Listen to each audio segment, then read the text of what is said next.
Well, Shabbat Shalom. This is Daniel John Lee with Torah Restoration Ministries.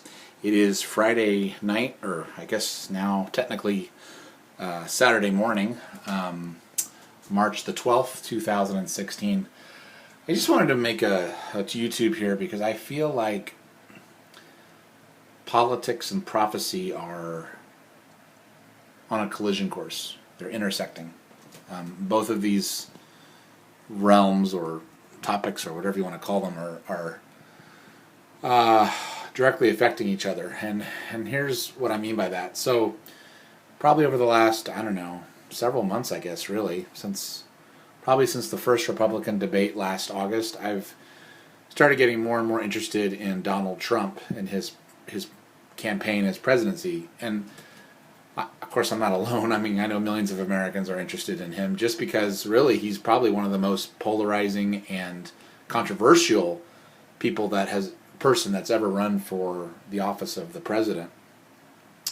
As I began to watch him at the debates, I really found him refreshing. He kind of reminded me of me in a lot of ways, just in the kind of the brash, very headstrong and matter of fact, telling it how it is. I mean, a lot of the way he deals with hecklers or the media or just the way he presents himself at the debates is like how I am as a street preacher, out at Pioneer Square or PSU. And so I was instantly drawn to his style, his sort of rough and tumble style, And it was refreshing because, I mean, both Republicans and Democrats, they play this political correctness game and they have to have this presidential decorum or whatever, and they walk on eggshells, but and he really brought up the issues that no one was talking about until he entered the race, which is illegal immigration.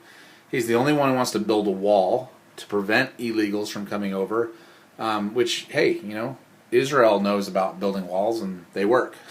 Just ask Israel. Building a wall works. But he was the only one who had brought that up initially, and man, he was tarred and feathered back in the early summer, by the media. Because he was the only one bold enough to call out the problems we're having with illegal immigration, that the real solution is to build a wall and to deport the 11 million illegals that are here. And he was the only one brave enough to say anything about that. And then as he continued to climb in the polls throughout the summer and fall, all the other Republican candidates started parroting what he was saying.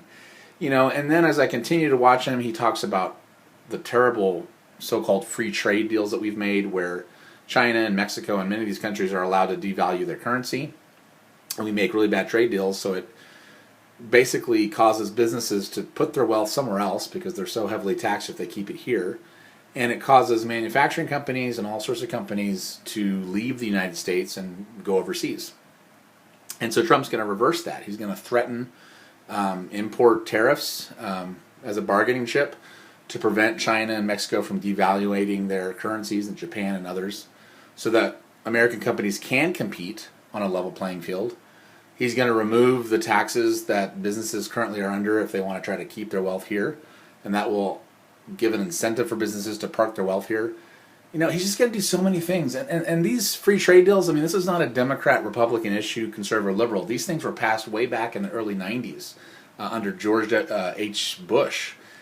Walker Bush, and then they were continued by Clinton and then George W. Bush and then Obama. So these are the corporatist global elites that have passed these crippling deals that have devastated the American economy. Things that a man I respect, a conservative who ran back in the 90s, Patrick Buchanan, things he was talking about way back then. And so, Trump is so refreshing because he's kind of coming against the Republican establishment, the Democrats, the liberals, the elites in the GOP, the media, and he's just telling it like it is. And his healthcare system, he wants to repeal Obamacare and replace it with allowing insurance companies to compete within the states so that it would drive down prices. He wants to audit the Fed. He wants to stop being the policeman of the world, and just so many things so refreshing and make so much sense and would really make this country great again.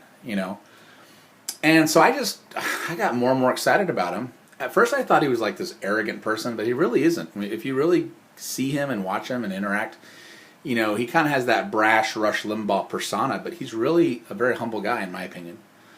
Anyway, so now he's just continued to skyrocket in the polls. Of course, he's doing really good in the primaries and caucuses. And he's the front runner by, I think, over 100 delegates, with Cruz trailing him by 100 delegates. And as of right now, I mean, they just had the 12th Republican debate on Thursday night, and it was the most civil of all the debates. But again, Trump just won hands down, and everyone else was mimicking his positions. All the other Republican candidates were mimicking his positions, which was funny. But he won that hands down. Had a great rally today in Missouri. But then tonight he was going to have a rally in Chicago, and he had to cancel because of all these thousands of protesters that came out for MoveOn.org, Black Lives Matter, and Trump didn't show up. He canceled it because he didn't want anyone to get hurt. And then these protesters just started going wild and raucous, and there were some arrests made, and police got beaten up and things. But it kind of backfired on them because it just showed how wicked and just unruly these protesters were. I mean, I just watched some video clips on YouTube of some of these protesters, both in Missouri and in Chicago, St. Louis and Chicago, and I mean, man, they are just wicked. I mean, these people that are protesting Trump, they need to be rounded up and deported to China. You know, let them live in communist China for a little bit and see how they like a socialistic, communistic social framework and government. So anyway, I think Trump is going to win. I don't know for sure, but I speculate that these riots that happened tonight will just cause Trump to skyrocket in the polls. Cruz was trying to blame Trump for the riots, which is just stupid. But I think Trump's going to win, and I think next Tuesday night, I think there's a good possibility, and I hope I'm right. I could be wrong, but I hope I'm right. I think he's going to win Ohio and Florida, and if he does, if he wins Ohio and Florida, if he has a sweep Tuesday night, he's going to win the nomination, definitely. No questions asked. But I think he is going to go on and win the Republican nomination, and then, of course, he'll face probably Hillary, unless they indict her, but he'll probably face Hillary. But whether he faces Hillary or Bernie, you know, Trump is going to win, and I think Trump's going to win in a landslide. And the reason I'm bringing this up is, so I have on my website right now, toward the top, these dates that I've speculated about in 2017, because I've always known 2017 is going to be a jubilee. And I have extensive articles and videos on this on my website, spiritandtour.com. But, you know, 1917 was a jubilee where the Balfour Declaration was declared. 1967, 50 years later, was a jubilee when the Jews took back Jerusalem. And now 2017 is our next jubilee. And I always thought that jubilee was going to signal the rebuilding of the temple in Jerusalem and the beginning of the Great Tribulation. But now I'm not so sure.